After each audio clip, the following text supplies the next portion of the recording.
May kumakalat na isang blind item patungkol umano sa isang show na nanganganib mawala sa ere. Sa nilalaman ng nasabing hirit ay sino itong binigyan ng eviction notice ng kanilang network at di umano ay pinagpapasa ng exit plan.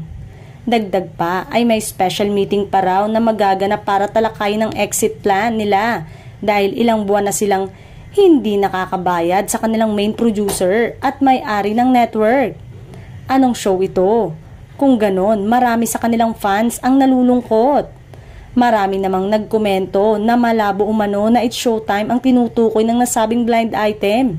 Dahil bukod umano sa mataas na ratings na ibinibigay, ay wala naman umanong may produce na sariling noontime ang GMA at ayaw tumaya nito lalo na sa mga baguhan pagdating sa hosting at pagpapasaya ng tanghalian. Say naman, ay baka ang show na tinutukoy ay yung Will to Win na kay Willie Revillame. Aminado nga ang TV host na mababa ang kanilang ratings kumpara sa mga kasabayan nilang programa sa kalaban na network. Ngunit hindi naman umano nila habol ang ratings dahil ang importante daw ay makapagpasaya sila.